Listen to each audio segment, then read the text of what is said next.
사도행전 13장입니다.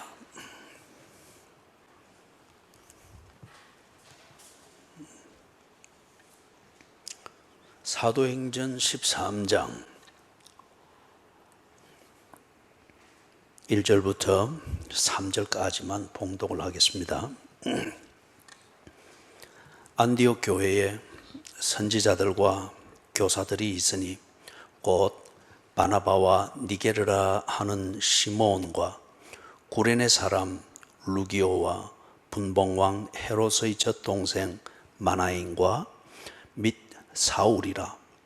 주를 섬겨 금식할 때에 성령이 이르시되 내가 불러 시키는 일을 위하여 바나바와 사울을 따로 세우라 하시니 이에 금식하며 기도하고 두 사람에게 안수하여 보내니라. 아멘.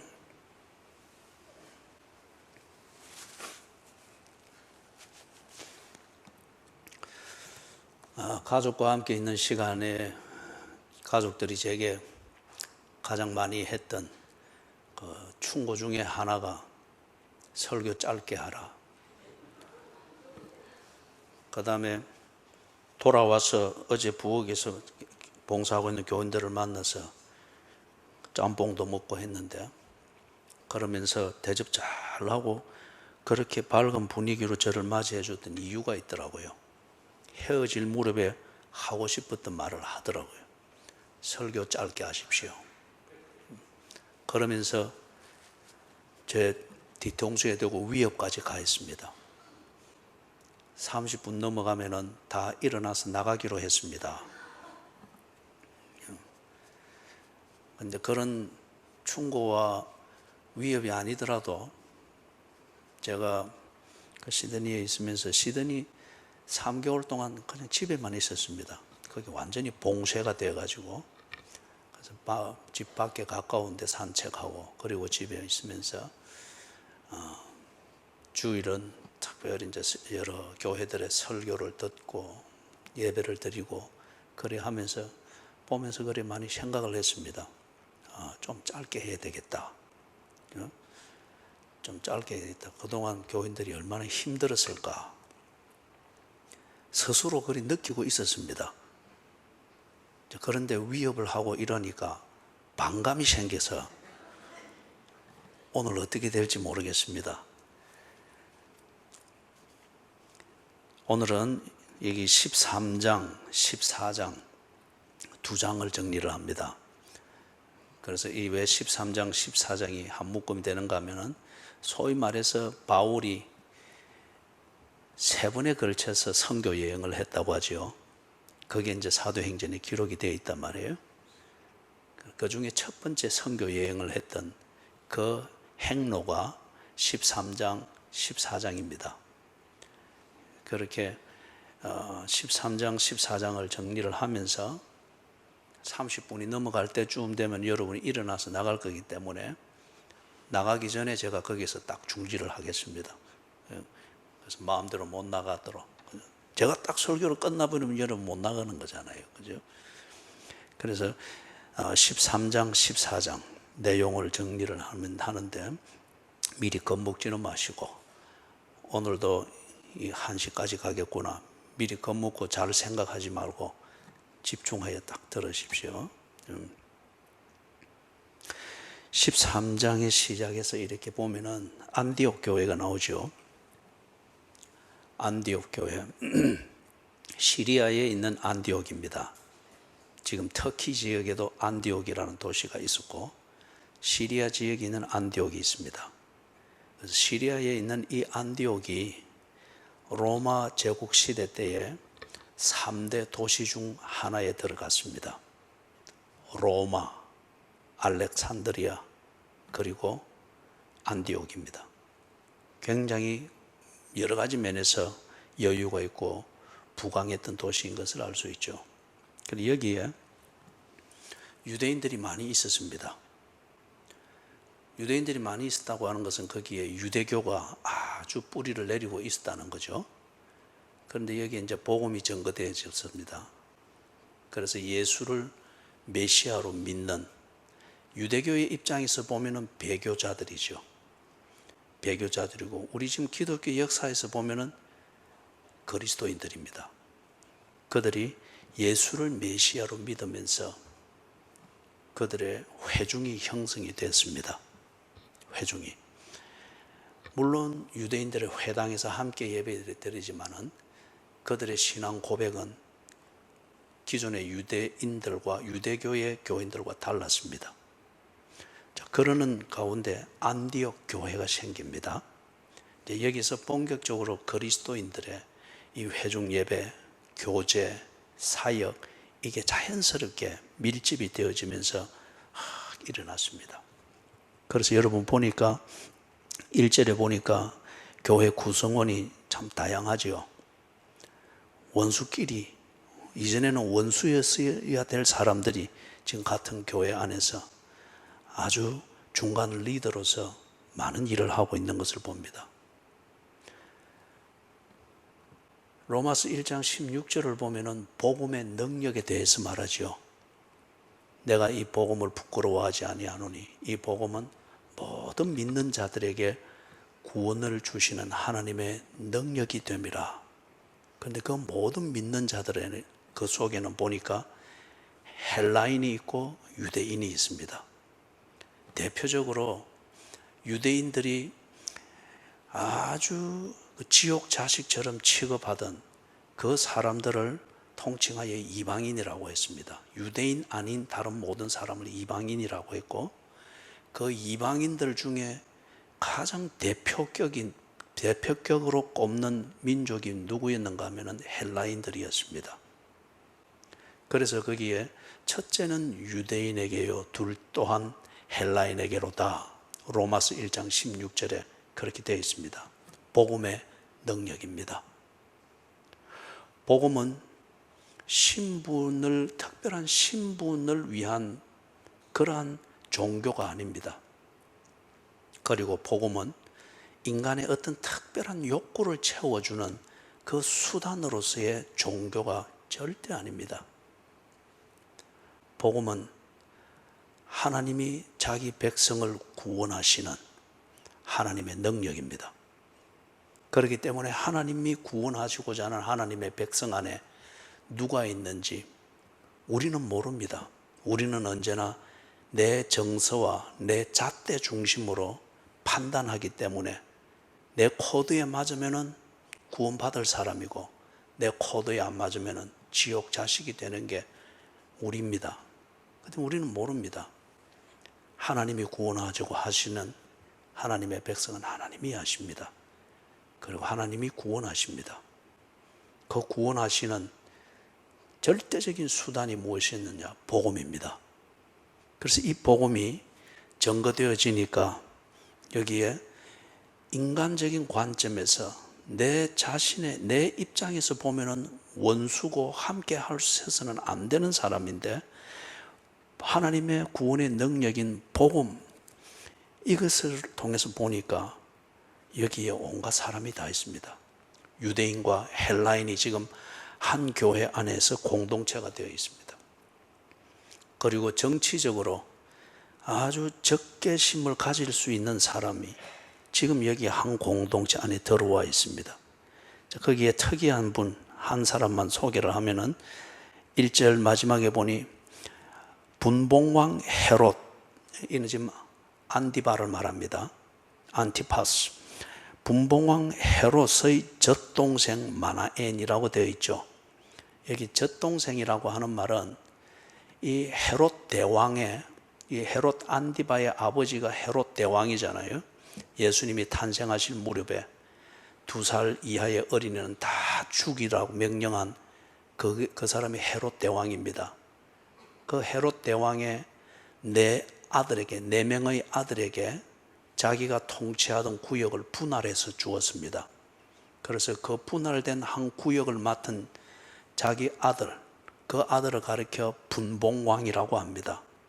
그래서 분봉왕 중에서 지금 여기 언급되는 왕은 안디바, 헤롯, 성이 헤롯이니까 헤롯 안디바. 그래서 이 안디바와 함께 자란, 입양한 그 아들이 있습니다. 그가 누군가 하면 이 마나엔이에요.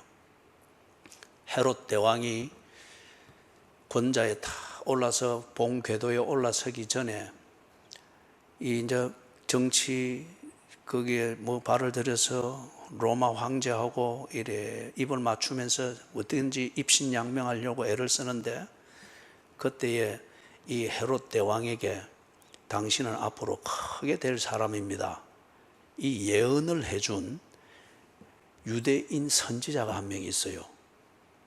이 사람이 헤롯을 보면 당신이 크게 될 사람입니다.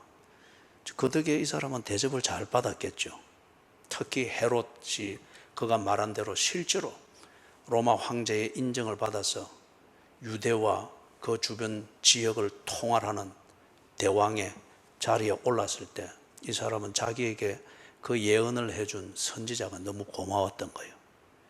그래서 후히 대접하고 잘 대우해주고, 그런 다음에 이 사람의 아들 한 명을 입양을 한 거예요. 그래서 자기 아들을 키우듯 입양하여 키웠습니다. 그렇기 때문에 자기 아들 중에 안디바와 같이 자란 겁니다. 그래서 젖동생이라고 합니다. 헤롯 안디바의 젖동생. 그래서 뭐 유수한 자료에 의하면은 이 헤롯 안디바가 후위를 도모하기 위해서 로마에 가서, 우리말로 하면 유학이죠, 공부하면서 거기에 유력한 정치인들에게 아버지의 인맥을 빌어서 눈도장을 찍고, 그렇게 할 때 헤롯 대왕이 이 마나엔을 함께 보냈다고 합니다. 그래서 거기서 함께 로마의 문물을 배우고 눈도장을 찍고 공부를 하게 했답니다. 그러면 아주 이 헤롯 대왕이 자기 어려운 시절에 당신 큰 사람 될 거요 예언해 주었던 그 종교인에게 보은하는 심정으로 그의 아들 한 명을 입양해 들여서 자기 아들 키우듯이 그렇게 키웠습니다. 그가 마나엔입니다. 그래서 젖동생이라고 부른 거예요. 그런데 이 마나엔이 복음을 듣고 예수 믿는 사람이 된 겁니다. 그래서 이 안디옥 교회의 회중 중에 한 명으로 이렇게 속해 있는데 아주 열심히 특심입니다. 그리고 많이 배운 그게 도움이 되었던지 그 교회의 선지자들과 교사들, 이 중간 리더의 역할을 하고 있습니다. 선지자는 하나님의 말씀을 선포하는 사람이라 이해를 하면 됩니다. 하나님의 뜻을 드러내고 전달하는, 그게 선지자라는 직분이 하는 기본 일이잖아요. 무엇을 통해서 합니까? 그 근거는 하나님의 말씀입니다. 하나님의 말씀을 잘 전달하고 그걸 통해서 하나님의 뜻을 전달하고 드러내는 것, 선지자들입니다. 교사들은 그것에 대해서 잘 가르치는 겁니다. 성경이 뭘 의미하는지, 그래서 생활이 어떻게 돼야 되는지, 그것이 교사입니다. 그래서 이 두 직분은 한 사람이 겸할 수도 있었겠고, 또는 여기에서 보다 더 원천적인 그 직분의 일은 선지자의 일입니다. 그것을 토대로 해서 교사, 즉 생활을 가르치고 신앙생활을 어떻게 하는지 가르치고 그 근거가 되는 성경이 무엇인지를 풀어헤쳐 가르칠 수가 있죠. 그래서 이 마나엔, 예수를 믿고 지금 아주 신실하게 성숙하여서 이 안디옥 교회에서 선지자들과 교사들 중에 한 명으로 봉사를 하고 있습니다. 자, 거기서 금식하며 기도하고 있습니다. 이걸 볼 때에 안디옥 교회가 아주 영적으로나 교제의 측면에서나 사역의 면에서 아주 활발하고 생기가 왕성한 것을 우리가 볼 수가 있습니다. 교회는 기도가 살아있어야 됩니다. 교회는 하나님의 말씀에 집중하는 목마름이 있어야 됩니다. 그리고 교회는 그 하나님의 말씀과 기도의 열정에 의하여 불같은 교제가 있어야 됩니다. 그리고 그 불같은 교제는 우리끼리의 이익을 도모하는 종교 이기주의 집단으로 변질되어 가는 것을 분명히 막아야 됩니다.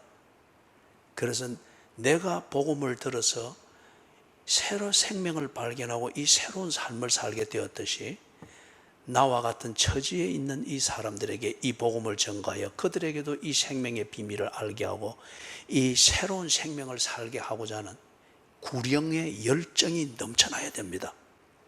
이걸 위해서 성도의 교제가 필요한 겁니다. 성도의 교제는 밖에서 어렵고 힘든 것을 책임을 감당할 생각을 안 하고 그런 가운데서도 좀 편한 걸 찾기 위해서 교회로 모이고 그래서 우리끼리 좋고, 그건 아닙니다. 그거는 성도의 교제가 아니에요. 그거는 종교의 우산 아래에서 비급한 것을 감추면서 그러나 편하게 살고 싶어하는 비급한 종교인들입니다. 오늘날 교회들이 이렇게 변질되어 가는 것을 많이 볼 수 있죠.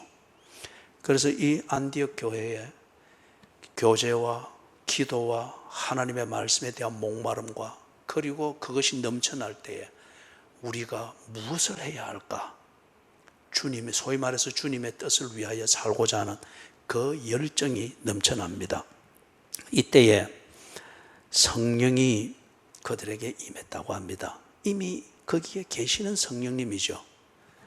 그들이 성숙되어져 가니까 그들 가운데 계신 성령이 보이는 거예요. 성령과 소통이 되는 거예요.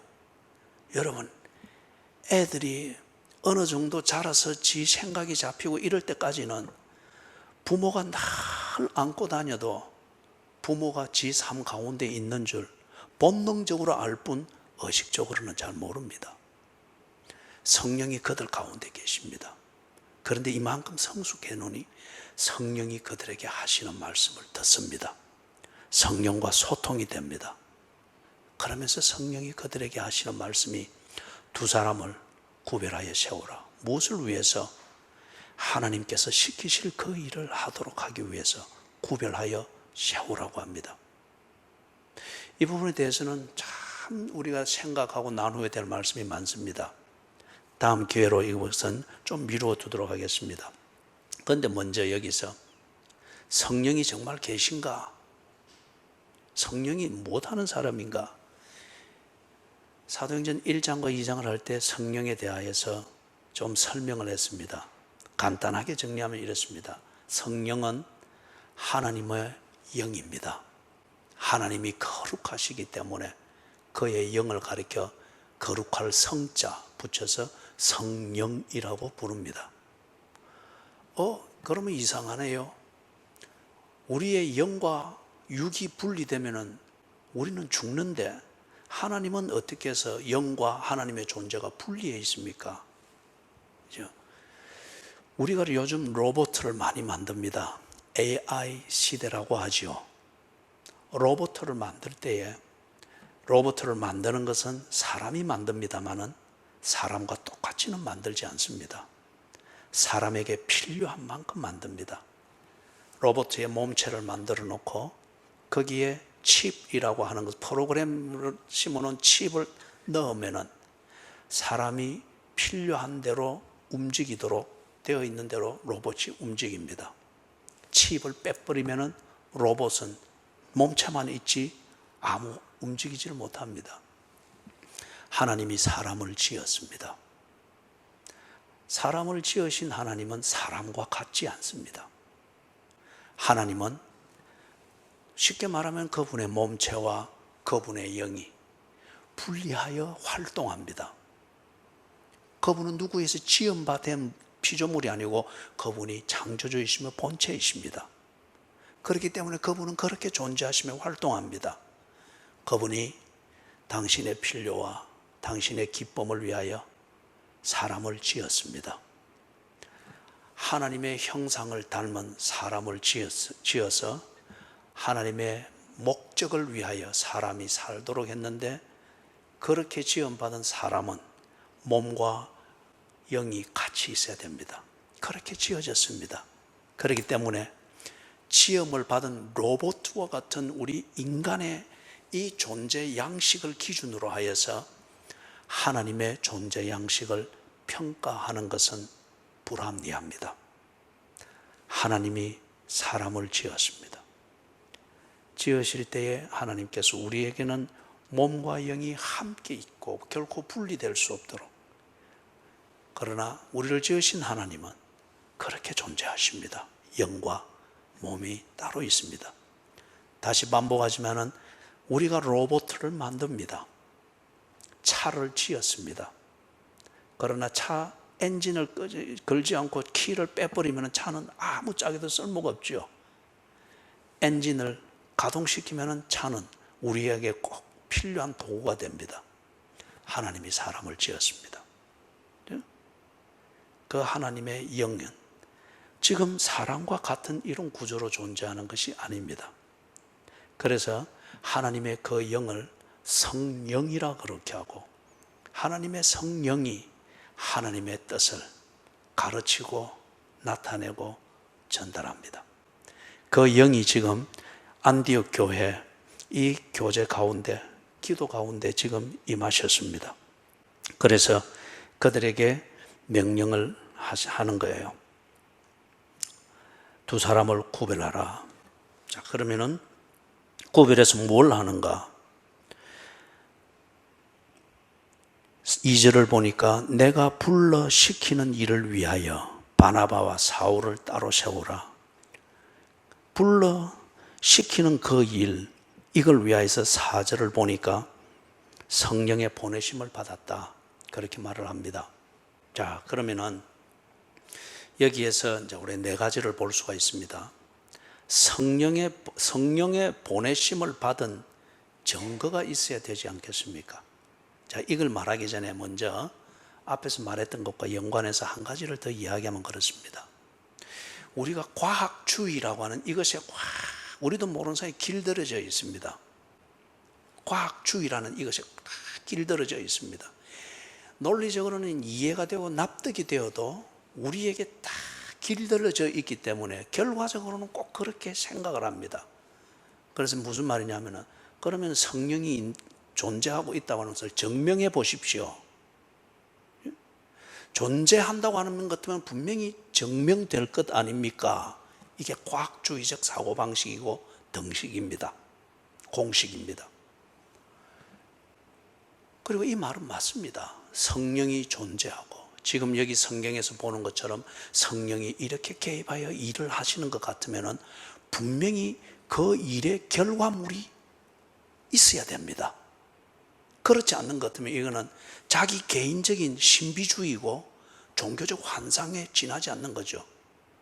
성령이 정말 존재한다, 성령이 그런 양식으로 존재한다고 하는 것은 오케이, 이해했습니다. 창조주의 존재 양식이니까 우리와 다르다는 것 인정합니다. 그러면은 그 성령이 이렇게 일을 하고 있다고 하면은 그게 사실일 것 같으면은 결과가 있어야 되지 않습니까?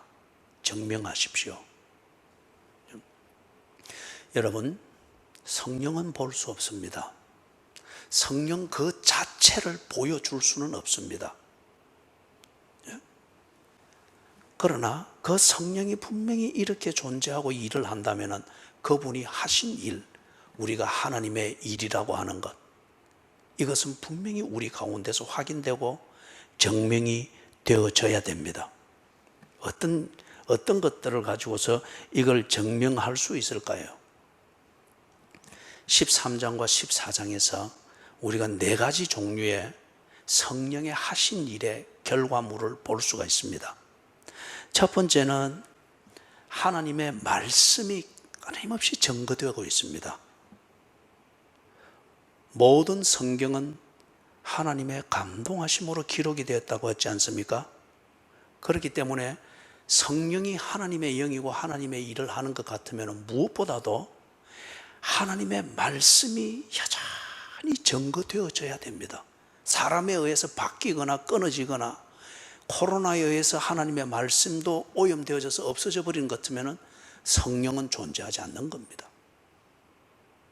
그런데 13장, 14장에서 볼 때 하나님의 말씀이 변함없이 증거되어지고 있습니다. 그 다음에 두 번째, 그러면은 악과 거짓이 드러납니다. 여기서 악의 개념은 하나님에 대하여 반대의 입장에 서 있는 것이 악입니다. 거짓은 뭐냐? 하나님의 하나님 되심을 자기 마음대로 지어내어서 꾸며내어진 하나님을 만드는 것, 그게 거짓의 기본 개념입니다. 이게 그대로 드러납니다. 만약에 하나님의 영이신 성령이 없고 그 성령이 하나님의 일을 하는 이게 아닌 것 같으면 이 세상에는 악의 개념 자체가 존재하지 않습니다. 거짓의 개념 자체가 존재하지 않습니다. 모든 것은 필요를 위한 수단으로 합리되어질 것밖에는 없습니다. 진리라는 게 있기 때문에, 사실이라고 하는 게 있기 때문에 거짓의 개념이 존재할 수밖에 없습니다.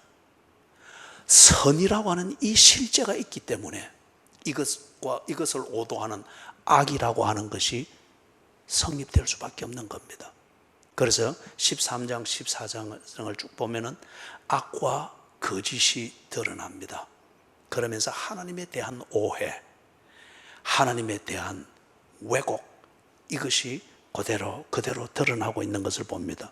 세 번째 증거는 뭔가 13장, 14장을 또 보니까 구원받는 사람들이 계속 일어나는 겁니다. 구원받는다.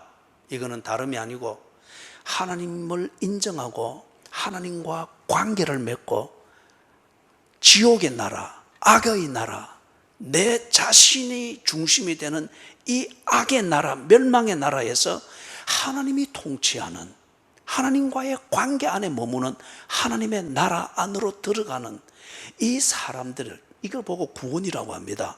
이 구원이 진행형으로 계속 이어지고 있습니다. 성령은 하나님의 일을 하는 것이라고 했지 않습니까? 하나님의 일은, 그 핵심은 예수 그리스도의 복음이 증거되어져서 사람들이 구원받게 하는 것입니다. 구원받는 사람들이 계속 이어지고 있고 계속 우리의 삶 가운데서 일어나고 있다고 하면은 성령은 존재하는 겁니다. 귀납법적이지 않습니까? 결과가 있으면 분명히 그 결과를 만든 원인이 있는 거잖아요. 구원받는 사람이 있다. 이것은 분명히 하나님의 일을 하시는 성령이 존재하는 것을 증명하는 귀납법적 증거가 되는 거죠. 한 가지가 더 있습니다. 13장 14장에서 보면은 네 번째 증거로서 하나님의 이 구원, 이 일을 위해서 헌신한 사람들이 계속 이어지고 있습니다. 여러분, 여기 13장 1절, 2절, 3절에서 하나님의 일을 위하여 성령이 하시는 그 방식 중에 하나가 뭡니까? 이 일을 위하여 헌신한 사람들을 불러 세우지 않습니까? 이게 성령이 하신 일이면은 이 일은 계속 나타나야 됩니다. 그런데 13장, 14장을 보니까 여기 바나바와 바울을 불러 세워서 하나님의 일, 즉 구원하는 이 일을 위하여 헌신하게 되듯이 다른 사람들이 또한 그렇게 바나바와 바울처럼 하나님의 구원의 일을 위해서 기꺼이 헌신하고 그 삶을 아주 자신의 일상의 삶으로 받아들이는 이 일이 똑같이 이루어지고 있다는 거예요. 오늘 여기까지 하겠습니다. 일어나서 나갈 이유가 없죠. 오늘 여기까지 딱 하는데 정리를 하면은 이렇습니다. 여러분이 너무 좋아서 웃는데 은혜를 받아서 웃는 건지 내 욕구가 채워져서 웃는 건지 정리를 하면 이렇습니다. 성령께서 하나님의 일을 하십니다. 성령은 하나님의 영이십니다. 그 성령이 존재하는지, 정말 그 성령이 하나님의 일을 하는지, 이것을 증명하라 할 때에 성령을 데려와서 증명할 수는 없습니다. 거룩한 분이고 영이시기 때문에 더럽고 추하고 세뇌되어져 있는 우리의 선입관의 창으로는 볼 수가 없기 때문입니다. 증명이 불가합니다. 반면에 그분이 존재하고 그분이 이 일을 하는 것 같으면 분명히 결과물이 있을 겁니다. 그러면 이 결과물이 있다고 하면은 이 결과물을 토대로 해서 귀납법적으로 이 결과를 만든 원인이 성령인 것을 우리는 알 수가 있습니다. 그런데 13장, 14장을 보니까 크게 네 가지 종류의 성령이 하신 일이라 할 만한 그 일들이 나타나고 있습니다. 그 네 가지 일에 대한 자세한 설명은 다음 주일 하도록 하겠습니다. 먼저 그것을 보면은 첫 번째는 하나님의 말씀이 계속 증거되고 있습니다. 두 번째는 악과 거짓이 드러나고 있습니다. 하나님을 왜곡하고 하나님을 빗대어 내 욕구를 챙기려고 하는 이 사악함들이 종교의 이름으로 행하던, 사상의 이름으로 행하던, 도덕의 망토를 세웠던 이 악과 거짓이 그대로 드러나고 있습니다. 하나님이 존재하지 않는 것 같으면 악의 개념이 없고 거짓의 개념이 없죠. 세 번째 보았던 것은 구원받는 사람들이 계속 진행형으로 일어나고 있습니다. 성령을 통하여서 안디옥 교회가 세워졌다. 그런데 이와 같은 일이 계속 이어지고 있다는 거예요. 네 번째 증거는 지금 성령께서 바나바와 바울을 구별하여 세워서 성령이 하시는 일, 즉 하나님의 구원을 사람들에게 전가하는 이 일을 시작하셨는데, 이 일이 13장, 14장에서 바울과 바나바 아닌 다른 사람에 의해서 계속 이어지고 있는 거예요. 그렇기 때문에 성령이 존재하시며 성령이 하나님의 일을 하시며, 그리고 여러분이 구원을 알고 하나님과 교제하는 이 진정한 그리스도인의 삶, 하나님 나라에 들어간 이 삶을 살자고 하면은 먼저 해야 될 것은 성령을 만나야 됩니다. 부디 여러분의 귀가 열리고 마음밭이 고루어져서 이미 여러분에게 계시는, 교회를 통해서 말씀하시고 손에 있는 성경을 통하여 읽게 하시고 여러분의 양심을 통하여서 그나마 일말 살아있는 양심의 어느 부분을 통하여서 생각하게 하고 느끼게 하고 가책을 느끼게 만들고 때로는 존재론적 두려움을 가지도록 만드는 그 양심의 창을 통하여서 말씀하고 계시고 두드리고 계시고 초청하고 계시는 성령님을 듣고 보고 만나게 되시기를 주님의 이름으로 축원합니다. 아멘.